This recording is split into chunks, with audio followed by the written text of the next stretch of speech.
फिर आपको खुशामदीद कहते हैं। सुशांत, ये जरा थोड़ा सा इस पे give your opinion on this कि ये जो श्रीलंका वर्सेस न्यूजीलैंड, आपने इसका पहले भी जिक्र किया इस मैच का और आपने कहा फोरकास्ट है, बारिश भी हो सकती है और आपने कहा 70% चांसेस है, but how do you see it playing out? वो होगा क्या फिर? उसकी कोई प्रोजेक्शन है ऐसे कि क्या होगा? एंड कंसिडरिंग कि Sri Lanka is having a bad time, New Zealand ठीक है, आज हम even after having scored 401 runs they couldn't really capitalize, but उस मैच का आउटकम क्या हम प्रेडिक्ट कर सकते हैं? आउटकम इन द सेंस, देखिए आउटकम अगर पूरी 50-50 ओवर की गेम होगी तो न्यूजीलैंड को डेफिनेटली एडवांटेज है। हालांकि मधुशंका बहुत ही अच्छी बॉलिंग करा रहा है, किसी की नजर नहीं जा रही। इंडिया के अगेंस्ट बहुत अच्छी बॉलिंग कराई थी, रन जरूर लीक करे थे, मगर he is one of the highest wicket takers in the tournament. अभी उनके वापस भी आ गए बॉलर, तो थोड़ा सा एडवांटेज उनके बॉलर्स की वजह से, मतलब उनकी टीम को थोड़ा सा ज्यादा पॉजिटिव लग रहा है। मगर श्रीलंका ऑब्वियसली न्यूजीलैंड के सामने हल्की लग रही है। न्यूजीलैंड की प्रॉब्लम ये हो गई कि बहुत बिजनेस एंड में, वो भी डीप एंड में इंजरीज बहुत सारी हो गई, तो इनको अपने बॉलर्स बदलने पड़ गए। आज भी ये सोडी को ले आए, स्पिनर ज्यादा भर लिए, पिच को पता नहीं मिसरीड किया, क्या किया, या फकर का अलग ही दिन निकल गया था। बैटिंग तो देखो, ये जो ग्राउंड है यहाँ, तो मैंने पहले भी वर्ल्ड कप से पहले बोला था 400 पे 400 भी चेज हो जाएगा, तो बैटिंग तो कर सकते हैं। श्रीलंका की बैटिंग भी बड़ी खतरनाक है वैसे, बाय द वे उन्होंने भी काफी बार 300 बनाया है, सो यू नेवर नो। लेकिन एडवांटेज तो न्यूजीलैंड को ही है। ये तो सच ही है कि अगर 50-50 ओवर का मैच हुआ तो न्यूजीलैंड कम से कम श्रीलंका को हराने की काबिलियत रखती है। हालांकि न्यूजीलैंड लगातार तीसरा मैच आज हार गई है।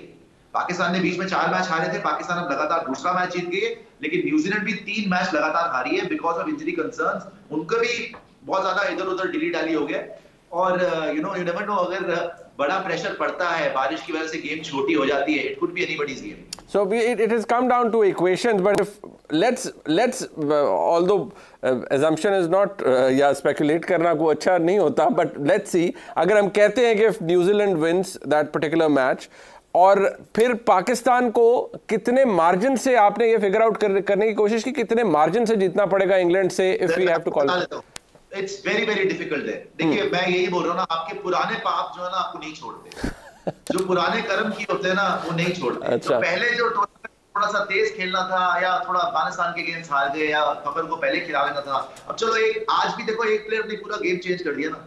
सीधी सी बात यह है सर, अगर न्यूजीलैंड, अभी जो सुनने में आ रहा है कि न्यूजीलैंड अगर 1 रन से भी जीतती है तो पाकिस्तान को 131 के मार्जिन से जीतना है।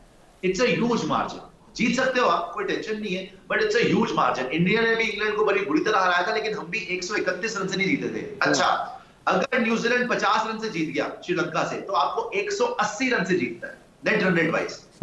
सो चांसेस है कि आप बना सकते हो। अगर न्यूजीलैंड 1 रन से, फाइट हो गई, बड़ा टाइट मैच हो गया जी, बारिश भी हो गई, 1 रन से जीत गया न्यूजीलैंड, ज्यादा नेट रन रेट पे फर्क नहीं पड़ा, तो आपको 131 रन से मैच जीतना पड़ेगा इंग्लैंड के साथ। या अगर वो 50 रन से जीतते हैं तो 180 रन। अभी तो यही दोनों मेरे सामने आई थी इक्वेशन, अभी भी आगे इक्वेशंस आती रहेंगी, बट लेटली जो मेरे पास इक्वेशन आई है रिसेंटली, जो इन्होंने मुझे दिखाई है शो पे, वो यही इक्वेशन है। It is not a small margin भाई, it is not a small margin, but stranger things have happened. और आपको एक बात की एडवांटेज ये है कि कम से कम आपका मैच उसके बाद है, आपको इक्वेशन पता होगी। आज भी देखो फकर जमान ने पिछले मैच में भी क्या बोला, यार मैं 100 बना सकता था, लेकिन हम सोच रहे थे 28 और 29 ओवर में खत्म करें, नेट रन रेट ऊपर करनी है।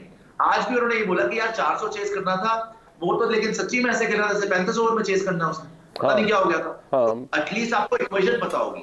ठीक, ये मुझे भी दिस इज वेरी इंटरेस्टिंग। ये कि 130-31 है, 130 रन की भी है कि पाकिस्तान 130 रन से 130 रन, वो सुशांत भी कह रहे हैं कि वो डिपेंड करता है कि ये कितना मुश्किल होगा। हम उसी फ्रेम ऑफ माइंड के साथ जाएंगे जिस तरह आज खेले, क्योंकि जिस तरह फखर खेल रहे थे, वो तो शायद सुशांत सही कह रहे हैं कि लग ऐसे रहा था कि हमने 35 ओवर में 400 बनाना है। यही हो सकता है कि इंग्लैंड को हम 20-25 पे आउट करके तो यहाँ उनको होटल से ना निकलने दें, ये ज़्यादा बेहतर है। देखो मार्जिन जितना बता रहे हो, कह रहे हैं कि 50 रन से वो जीते तो फिर तो 180-90 पे बात चले, 180-90 बात, और 1 रन से जीते तो 125-131 रन। ये बहुत ज़्यादा है। ये मेरा मकसद है कि दुआ ये करें कि बारिश ही हो जाए उनके मैच में, न्यूजीलैंड के और इंग्लैंड के, न्यूजीलैंड और श्रीलंका वाले मैच में बारिश हो जाए। अगर वॉश आउट हो तो फिर क्या, 1-1 पॉइंट मिलेगा, वो हमारे लिए बहुत अच्छा है। अगर बारिश हो जाए न्यूजीलैंड और श्रीलंका के मैच में तो सुशांत ये हमारे लिए बहुत अच्छा है। ये जो आप कैलकुलेशन बता रहे हैं ये बहुत टफ है।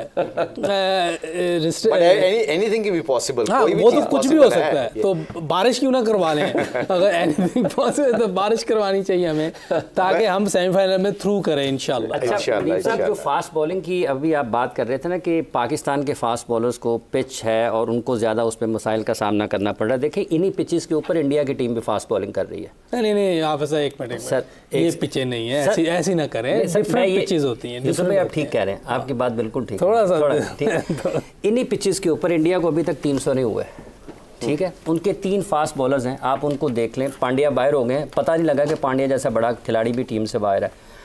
उनके तीनों fast bowlers test match bowler हैं, तीनों ने टेस्ट मैच क्रिकेट खेली है, अच्छी खेली है, लंबी खेली है, और वो उसी लेंथ के ऊपर हैं, उसी लाइन के ऊपर हैं जहाँ पर ऑल द टाइम हर वक्त वो जो स्टंप्स हैं उनको अटैक कर रहे होते हैं, बैट्समैन की स्किल को चैलेंज करते हैं।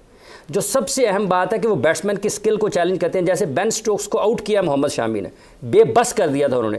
आप रूम जब नहीं देते हैं ना बैट्समैन को, जब आप इतनी ज़्यादा खिंची हुई गेंद करते हैं कि उसको रन लीक नहीं करते हैं, तो उससे बैट्समैन के ऊपर दबाव आता है। और ये खूबी इस वक्त इंडिया की इस बॉलिंग में नज़र आई है इस वर्ल्ड कप के दौरान बिलखुसूस। पाकिस्तान के फास्ट बॉलर्स, चूँकि शाहीन का एक बड़ा मसला पाकिस्तान की तरफ से ये हुआ कि जो आते साथ ही वो उनको स्विंग मिलता था ना, और वो जो विकेटें लेते थे अपनी दहशत के साथ, वो नहीं मिल रही है, तो दबाव आया दूसरों के ऊपर। It is because of the pitch और baby is having a bad time. नहीं, या पिच में कुछ नहीं। मनीष भाई, मैं हाफिज साहब ड्यू रिस्पेक्ट है, लेकिन इंडिया की टीम बेस्ट टीम है, कोई शक नहीं, फेवरेट टीम है। वो वर्ल्ड कप की जैसे 99 में हमारी एक टीम थी ना, नज़र आ रही थी कि पाकिस्तान की टीम अनबीटन है, ऐसे इंडिया की टीम भी है। बॉलर्स पूरे हैं, fast bowler, spinners, batsman, batting सब पूरे हैं, कोई शक नहीं। लेकिन इस विकेट को और जो इंग्लैंड और इंडिया वाली विकेट थी उसको कंपैरिजन नहीं कर सकते। वो भी 229 पे आउट हो गए थे। इसका मतलब विकेट में कुछ था। इंडिया की बॉलिंग बहुत अच्छी हो रही है, वो पॉइंट भी इनका बहुत अच्छा है कि वो टेस्ट वाली बॉलिंग कर रहे हैं, और वाकई वो टेस्ट मैचेस बहुत खेलते हैं। उनकी जो बॉलिंग है, बुमराह वर्ल्ड क्लास बॉलर है, इसमें कोई शक नहीं है, नंबर 1 बॉलर है, चाहे रैंकिंग में नहीं है, लेकिन जो उसके स्किल्स हैं वो अनबिलीवेबल है, क्योंकि उसकी जो सीम है, आखिर पे वो क्या नाम है, जो यॉर्कर मारता है, डेप्थ बॉलिंग उसकी बहुत अच्छी। शामी 14 आउट कर गया 3 मैचेस में, तो ऑब्वियसली उनकी बॉलिंग इतनी ज़बरदस्त है, इसको तो कोई डिनाई कर ही नहीं सकता। लेकिन पिचेस का भी फ़र्क है, इसको हमें मानना चाहिए। हमारे बॉलर इतने हल्के नहीं हैं कि 400 ही खा लें ऐसा। आप श्रीलंका के ख़िलाफ़ में अभी भी मेरा यकीन है कि पाकिस्तान बैटिंग की वजह से नहीं, बॉलिंग की वजह से जीता है। उस विकेट पे 400 से ज़्यादा रन्स बनने चाहिए थे हमारे ख़िलाफ़, बहुत फ्लैट विकेट थी, जहां हमने 345 पे उनको रिस्ट्रिक्ट किया है, तो बॉलर्स ने किया है। तो वो 400 रन उधर भी पड़ने चाहिए थे। बट ये फॉर अ बॉलिंग साइड ये एक स्टिग्मा भी है, एक दाग हो जाता है, बन जाता है, स्टिग्मा बन जाता है कि यार वो हमारी टीम ने बॉलिंग की है और हमने 400 रन पड़वा लिए हैं या 350 रन पड़वा लिए, तो हमारे लिए तो किसी भी टीम के लिए साइकोलॉजिकल एक स्टिग्मा भी है ना कि जी हमारे खिलाफ 400 रन बना लिए, किसी भी एक्स टीम ने, न्यूजीलैंड ने बना लिए, इंडिया ने बना लिए, किसी ने भी बना लिए। आज देखिए सबसे इंपॉर्टेंट बात है, दोनों कलीग्स ने जो मेरे बात की है काफ़ी रियलिटी बेस है, पर मोस्ट इंपॉर्टेंट थिंग्स पता क्या है, आपने इंडिया की बॉलिंग की बात की है, इस वक्त उनका confidence level totally different ball game है, क्योंकि कॉन्फिडेंस ये ना, इस गेम में सब कुछ कॉन्फिडेंस से रिलेटेड होता है। फ़खर जमान आज 2 मैचों में हम कह रहे हैं फ़खर जमान को खिलाना चाहिए था, मैं उसका विटनेस हूँ, मैं बोलता था कि उसको ड्रॉप करना चाहिए, उसको रेस्ट देना चाहिए, बिकॉज उसके 8, 10, 15 मैच ऐसे हो गए थे। मगर जैसे इंडियन की पिचों के ऊपर जब हमने पिचें देखी हैं, और जो ऐसी पिचें थी कि जिसके ऊपर ऐसे बैट्समैन के ऊपर आप बैंक करते हैं, चांस लेते हैं, आपको समझ आ रही होती है कि यार ये बंदा जो है ना, ही इज़ एक्स फैक्टर, और एक्स फैक्टर के ऊपर आपको चांस लेना पड़ता है। तो आई थिंक जो बॉलिंग का इशू है ना, बॉलिंग का इशू इंडिया इसलिए अच्छा कर रही है कि उनके पास तीनों फास्ट बॉलर्स की स्पीड ओवर 140 है। हमारे पास हारिस रऊफ की 150 आज बॉलिंग कर रहा था, 150 प्लस भी कर रहा था, मगर मार्जिन ऑफ एरर इस पिचों के ऊपर बहुत कम है मुनीब। इसके ऊपर आपको हल्का सा ऑफ स्टंप के बाहर गए, आपको चौका पड़ जाता है। ये इंडियन बॉलर क्या कर रहे हैं, जो 140-45 की स्पीड के इर्द गिर्द बॉल करते हैं, मगर ये हाफिज साहब ने बात की ठीक की है कि ये टेस्ट लाइन वाली बॉल करते हैं और रूम नहीं देते। जब आप इन पिचों के ऊपर रूम नहीं देते तो बैट्समैन को मारना पड़ता है। 140 प्लस की जो पेस होती है ना, उनको मिड ऑफ मिड ऑन के ऊपर से कंसिस्टेंटली मारना बड़ा मुश्किल होता है। So they are not taking a chance some time as a unit. I think what we lack some time कि हम विकेट लेने के चांस के ऊपर ना 2-3 डॉट बॉल करने के बाद मैच मैजिक बॉल करने की कोशिश करते हैं, विकेट टेकिंग बॉल करने की कोशिश करते हैं, जिस पे हमें चौका पड़ जाता है।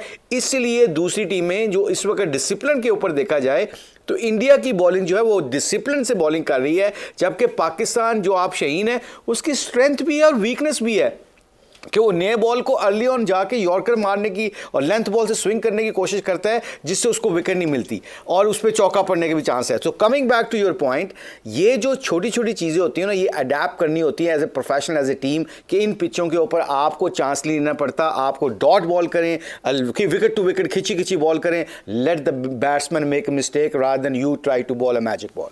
अच्छा, ये फैक्टर अपनी जगह, but Sushant, how do you evaluate के ये इस टूर्नामेंट के अंदर, इस वर्ल्ड कप के अंदर समहाउ ये एक रूटीन, एक पैटर्न भी बन गया है कि आप देख रहे हैं कि या विकेट ऐसी है, ज़रा एजुकेट कीजिएगा हमारे व्यूअर्स को भी फॉर दैट मैटर, के विकेट्स ऐसी हैं कि 400 रन भी इट सीम्स गेटेबल, और जैसे भी आपने खुद भी कहा कि 400 रन बनेंगे भी, 400 रन किसी पिच पर चेज भी हो जाएंगे। सो वनडे का जो पूरा फॉर्म था, पहले था कि 300 प्लस रन बड़ा अच्छा फाइटिंग टोटल है, तो अब तो 400 जो है वो भी एक फाइटिंग टोटल तो है, बट वो कंप्लीटली ये कोई नहीं कह सकता कि ये इससे आप जीत जाएंगे match. If the other side is playing on the same pitch and with some skills of course, तो कोई भी चेज कर सकता है फिर। नहीं, बिल्कुल मुनीब भाई ऐसे ही है, लेकिन ये देखिए मैं आपको एक चीज बोलूंगा, 400 ना रोज रोज नहीं चेज होता। 400, 350 आप क्लोज पहुंच के भी लूज कर जाते हो। तो बॉलिंग की जो यूसुफ भाई ने बात करी ना, इंडिया की बॉलिंग इस टाइप पे आप देखो, पाकिस्तान 152 फॉर 2 था, वहां से कमबैक किया, 191 पे फिनिश किया। ऑस्ट्रेलिया भी पार्टनरशिप लग गई थी वहां पे स्टीव स्मिथ की, डेविड वार्नर की, उनको भी रोका, 200 पे आउट किया। तो जो ने बात करी जो श्रीलंका और पाकिस्तान वाला मैच है, बिल्कुल सही है, बिकॉज लग ऐसा रहा था कि श्रीलंका 450 मार देगा। जिस तरीके से वो खेल रहे थे, पाकिस्तान ने बड़ा शानदार कमबैक किया था और 350 पे 345 पे मेरे ख्याल रोका था, और फिर आपने चेस भी कर दिया था। तो यस, इन पिचेस के ऊपर हो सकता है, लेकिन बार बार ये होप करना कि चेस के अंदर चले जाओ और 350, बिकॉज होता क्या है कि आप क्लोज भी पहुंच जाते हो ना, प्रेशर आज भी जैसे पूरा मैच होता ना तो कोई पता नहीं है, बिकॉज एक विकेट 1 brings 2, एक विकेट गया, प्रेशर हो गया, स्कोरबोर्ड प्रेशर होता है, रन रेट बहुत ऊपर हो जाती है, उसके प्रेशर के चक्कर में विकेट जाने लगती है, because you have to manufacture shot, because run rate आपको ऊपर ही रखनी है। तो डेफिनेटली चांसेस तो रहेंगे इन पिचेस के ऊपर, चाहे आप आगे भी खेलेंगे तो चांसेस रहेंगे, स्पेशली अहमदाबाद में तो रहेगा ही रहेगा फाइनल में। लेकिन मेरा एक सवाल है मुनीब भाई, अगर आप पूछ पाए आपके सारे एक्सपर्ट से, स्पेशली यूसुफ भाई, खुशी भाई से, जो भी है वहां पे, कि भाई लेट्स अज्यूम कि इंडिया वर्सेस पाकिस्तान सेमीफाइनल हो रहा है, कोलकाता में हो रहा है, आप कितना % चांस दे रहे हैं पाकिस्तान को literally back from the dead? जब सबने ऑब्वियसली लिख दी थी कि भाई नहीं, खत्म हो चुका है मामला, अब जब पाकिस्तान अगर सेमीफाइनल में आती है और इंडिया को आप देख रहे हैं किस तरीके से खेल रहे हैं, दहशत चल रही है, लेकिन फ्रैंकली स्पीकिंग अब जब अगर इंडिया पाकिस्तान फाइनल सेमीफाइनल हो जाता है तो कितने % आप चांस देते हैं पाकिस्तान को? ये वेरी इंटरेस्टिंग क्वेश्चन बताऊं मैं। ये देखिएगा, जब पाकिस्तान को आईसीसी टूर्नामेंट में स्निफ मिलती है ना किसी चीज़ पे, तो हमारे अंदर एक क्रेडिबिलिटी रखी है। लेट द आप स्किल को और परफॉर्मेंस के इंडिया को परे कर दें, ये गेम है टेम्परामेंट की। जैसे पाकिस्तान को अगर स्निफ मिल गई और इंशाल्लाह अगर वो सेमीफाइनल में आ गया तो बहुत डेंजरस टीम बन जाएगी पाकिस्तान, बिकॉज उनको जो मोमेंटम बनता है ना, क्योंकि इसमें हमारे बड़े एक्सपीरियंस हुए हैं, हमारा एक डिफरेंट किस्म का हम खेलने लग जाते हैं, हमारा खौफ खत्म। देखो ना, आज खौफ 400 रन का खौफ खत्म हुआ तो ऐसे लग रहा था कि ये कैन बी डन ईजीली। तो ये जो आपका क्वेश्चन है ये वैलिड है, जितनी मर्जी इंडिया की टीम अच्छी खेल रही हो, मगर जैसे पाकिस्तान को जब ये सेमीफाइनल में पहुंचेगा, आप पाकिस्तान की बॉलिंग, बैटिंग, फील्डिंग को देखिएगा, they can challenge any team. Let me tell you this. नहीं वो, बट वो कह रहे हैं कि परसेंटेज क्या, आप क्या देंगे अगर ये मैच होता है इंडिया वर्सेस पाकिस्तान, जो कि शायद पूरी दुनिया के लिए सबसे बड़ा मैच होगा, कंसिडरिंग के जिस तरह इंडिया खेल रहा है और जिस तरह पाकिस्तान ने कम बैक किया? अच्छा देखिए, ये पाकिस्तान और इंडिया के गेम में ना परसेंटेज कहना बहुत मुश्किल है, क्योंकि हाई प्रेशर गेम होती है, इसमें कोई शक नहीं। और इंडिया की टीम बहुत बेहतर है, ये भी बात मेरा ख्याल है सभी कह रहे हैं, कोई मैं कह रहा हूँ कोई नई बात नहीं है, पूरी दुनिया कह रही है कि उन पर काम हुआ है, सारे प्लेयर बहुत ज़बरदस्त हैं। लेकिन जो मिशी भाई ने बात की है वो भी बहुत पास्ट में बहुत मरतबा हुआ है कि पाकिस्तान जब आगे निकलता है इस तरीके से तो वो डेंजरस वो भी हो जाते हैं। और जिस तरह की क्रिकेट आज खेली है या पिछले मैच में खेली है, मेरा ख्याल है ये डर खौफ जो था ना वो निकल गया है। तो डर की वजह से मेरा ख्याल बाज़ का जिस तरह की परफॉर्मेंस इंडिया के ख़िलाफ़ हुई है या और अफ़गानिस्तान के ख़िलाफ़ हुई है, वो डर की वजह से हुई है। जिस इंटेंट से आज खेले हैं, इस इंटेंट के साथ अगर अल्लाह करे पाकिस्तान जाती है सेमीफाइनल में और इंडिया से मैच आता है तो बहुत टफ गेम होगी। ये कहना कि कौन सी टीम का इतना परसेंटेज है, ये इतना वो थोड़ा मुश्किल हो जाएगा, क्योंकि पाकिस्तान इंडिया की गेम हमेशा बड़ी हाई प्रेशर गेम होती है। देखिए पास्ट में हमारी टीम बहुत बड़ी टीम होती थी, लेकिन ये लोग जीत जाते थे। वो रिकॉर्ड है, वो कोई हिडन तो है नहीं, बिल्कुल है। तो वो भी सामने रखें। अभी इंडिया की टीम बहुत बड़ी टीम है पाकिस्तान के मुकाबले में, ये भी हो सकता है कि अब सेमीफाइनल में हम उनको मार दें, लेकिन परसेंटेज कहना सुशांत भाई ज़रा मुश्किल है, क्योंकि बहुत हाई प्रेशर गेम होती है और ये गिवन डे पे शायद पता लगता है। उस दिन जो प्रेशर हैंडल कर ले। सुशांत साहब से एक सवाल मैं पूछ जी, लेता हूं, जरूर, अगर जरूर। फखर उस दिन 11 छक्के लगा दें फिर आप क्या परसेंटेज रखेंगे? मैच खत्म हो जाएगा सर फिर। बस फिर यही है। अच्छा, एक यही दूसरी बात वैसे मैं आपको मरीब बताऊं जो इंपॉर्टेंट बात है, जो कहाँ पे मिस्ट्रिक इंडिया की स्ट्रेंथ फास्ट बॉलिंग के साथ साथ कुलदीप है, जडेजा है, आप जैम्पा है ऑस्ट्रेलिया की, आदिल रशीद जो इंग्लैंड में उनकी जो बैटिंग नहीं चल रही मगर उनकी जो बॉलिंग है वो विकेटें ले रहा है बीच में। जो टीम का स्पिनर मिडिल में आके विकेटें ले रहा है ना, इन पिचों के ऊपर they also have a very good chance. Some time जिस तरह आपने देखा महाराजा है, जब वो हमारे खिलाफ खेला, क्या नाम आपका, शमसी, उसने 4 विकेटें ले ली। नूर को देखें आप राशिद को देखें, नबी को देखें। जिन टीमों के स्पिनर मिडिल में आके विकेटें ले रहे हैं उनके चांसेस और भी गहरे और तगड़े हो रहे हैं, क्योंकि मिडिल में आके स्पिनर जो विकेटें लेते हैं वो फास्ट बॉलर को एंड में और भी मौका देते हैं कि अगर वो अपने प्लान को बड़े अच्छे तरीके से एग्जीक्यूट करके दूसरी टीमों को पकड़ सकते हैं। ठीक है। टुवर्ड्स द एंड एक टॉपिक जो कि मुझे किसी ने अभी भी कहा करी, ये जरूर पूछें सुशांत आप भी, I would want you to quickly opine on this, how has been the umpiring? क्योंकि बहुत से लोग ये कह रहे हैं कि इस पे जरा ओपिनियन ले कि पाकिस्तान ने जो मैच लूज किया अगेंस्ट साउथ अफ्रीका एंड में, एंड वो जो नहीं LBW दिया गया अंपायर की तरफ से, whereas somehow ball hit कर रही थी स्टंप्स को, so how do you rate that as a commentator, as an observer? ये तो गेम का पार्ट है। उससे पहले जो वो नॉट आउट भी लग रहा था, मेरे ख्याल क्या वैंडरसन था, उसका DRS आपके फेवर में भी गया था। देखो जब आप जीत होते ना तो ये बातें नहीं आती। अगर उस दिन 9 विकेट की लास्ट विकेट रह गई, वो आउट हो जाता, नवाज आउट कर देता, उसामा मीर आउट कर देता, ये बात ही नहीं हो रही होती। ये बातें तब होती है जब आप हारते हो। अब आप आज का गेम जीते हो, आज कोई नहीं पूछेगा, आज रचिन रविंद्र की सेंचुरी कोई नहीं पूछ रहा, केन विलियमसन का 95 कोई नहीं देख रहा, रचिन रविंद्र इतना बढ़िया खेल है, कोई याद ही नहीं किसी को, सिर्फ फकर जमान हो रहा है, राइट? कोई नहीं पूछ रहा। तो जब आप हार जाते हो ना गेम, तो ये बाल की खाल निकालने वाली बात है। कोई आपके फेवर में जाएगी, कोई आपके फेवर में नहीं जाएगी। ओवरऑल अगर आप देखो, मैं तो DRS के हक में, अगर DRS करना है तो अगर अंपायर्स कॉल उसको हटा दो, क्योंकि फिर अंपायर्स कॉल का मतलब क्या रहा? अगर अंपायर ने पहले दे दिया DRS की टेक्नोलॉजी बताए, तो टेक्नोलॉजी अगर बोल रही है विकेट पे लग रही है स्टंप तो आउट दो, नहीं लग रही तो मत दो, खत्म बात। कोई अंपायर्स कॉल का ये रूल खत्म, मैं तो ये समझता हूँ।